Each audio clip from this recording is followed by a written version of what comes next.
Hello and welcome to Space News. My name's Mike and today we are going to talk about budgets. We have a couple of fantastic articles. NASA grapples with budget cuts as it undertakes ambitious programs. This is an article by Eric Berger.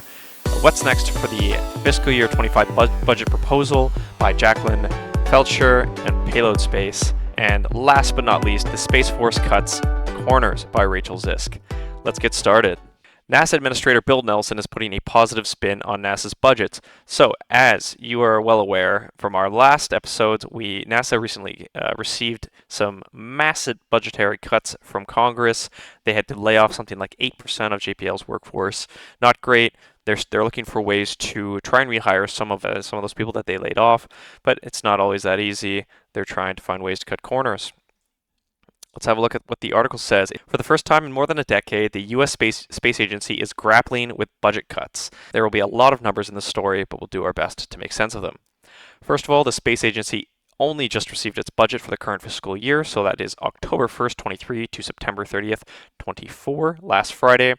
If it seems weird that a federal agency should find out how much money it has to spend nearly halfway through that budget year, well, it is. It's March right now. Their first fiscal year is October to September. So what's going on?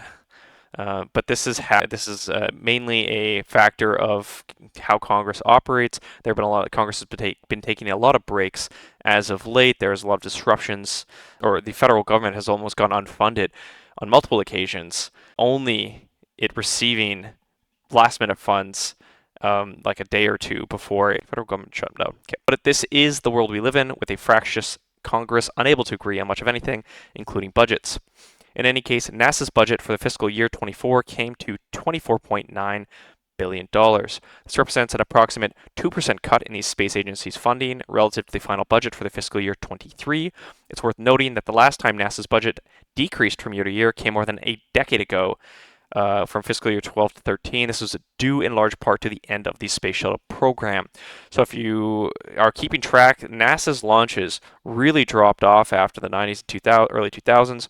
They were not sending anybody else to the moon. The space program had really entered a dead period until SpaceX and some of these private commercial companies were able to find their own funding, typically through billionaires, to actually get themselves into a launchable position. And then from there, companies like SpaceX have been launching their own Starlink satellites to try and use those to churn revenue while they continue to develop their rocket systems.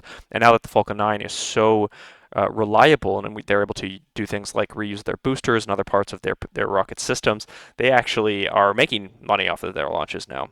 Definitely a change up from the previous generation, where the government programs that were mostly funding companies like ULA were shooting 5-6 rockets a year. Now we're shooting 100 plus, 150 plus rockets a year. So on Monday, mere hours after learning about its final budget, NASA released its budget request for 25. All the federal agencies did so on Monday in conjunction with the rollout of the president's budget request for 25. Just to give us more information on that. So NASA is asking for $25.4 billion for the coming fiscal year, so a small bump up.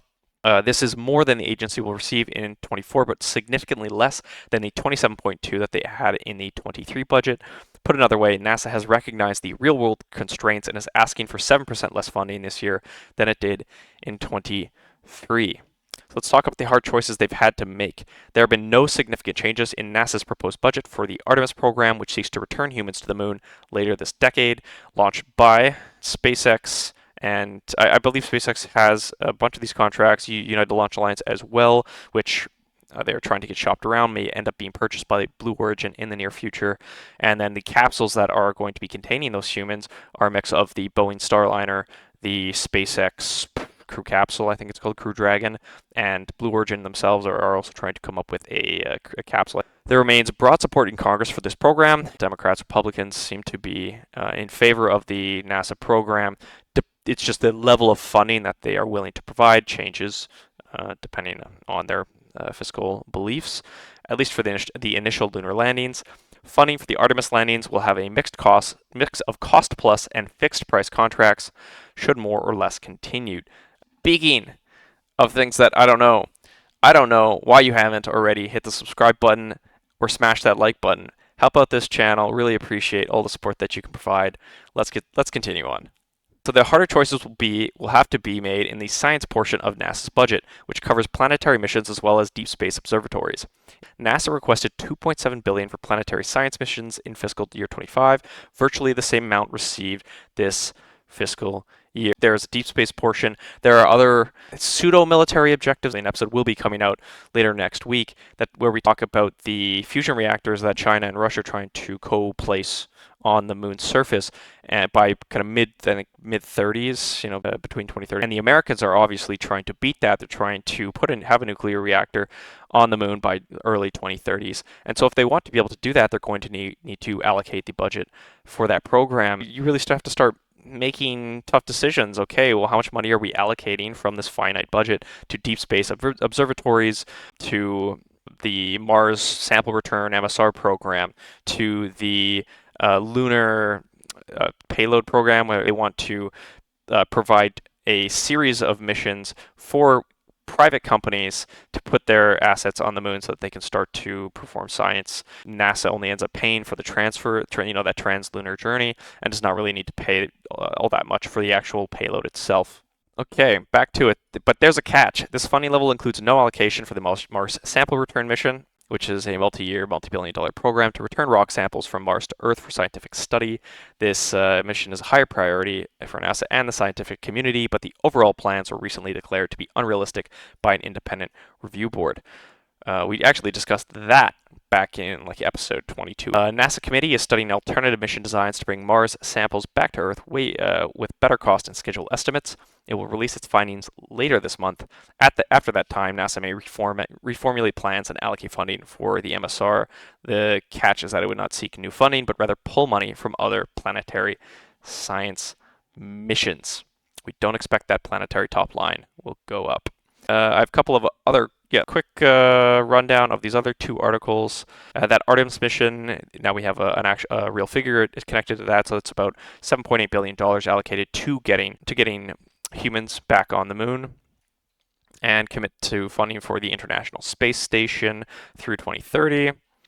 Makes sense. Other top-line budget numbers, so the Space Force is getting $29.6 billion, so roughly $5 billion more than what NASA is getting. We have our scientific organization, NASA, which is it's considered a public institution, and then we have Space Force, which is a military institution, only getting $5 billion more than NASA. That's actually surprising. And the other top-line budget number, $6.6 billion for NOAA within the Commerce Department. Is this related to the National Oceanic and Atmospheric Administration? There was at one point a conversation about how the NOAA wanted certain satellites to go up so that could monitor the chemical composition of the oceans. It's just an absolute gap in our current satellite technology. Satellites are made to typically capture land or capture images of, let's say, ships, so to perform some form of ship tracking. It's not typically a goal or a mission for these satellites to capture images of the ocean and perform chemical composition analysis. And I think the NOAA was really pushing for that. So let's see what it's talking about here. So this NOAA budget prioritizes operations, infrastructure, and continuing initiatives that provide the environmental intelligence necessary to make informed ocean, coastal, fisheries, weather, and climate decisions. The budget is bolstered by funds provided by the Bipartisan Infrastructure Law and Inflation Reduction Act. Just to mention satellites. Let's have a look. So the administration continues its commitment to the nation's weather and climate satellite enterprise by providing $2.1 billion for the nation's weather and climate satellites. The funding will also enable NOAA to maintain all current satellite programs by including $84 million for geostationary operational environment satellites.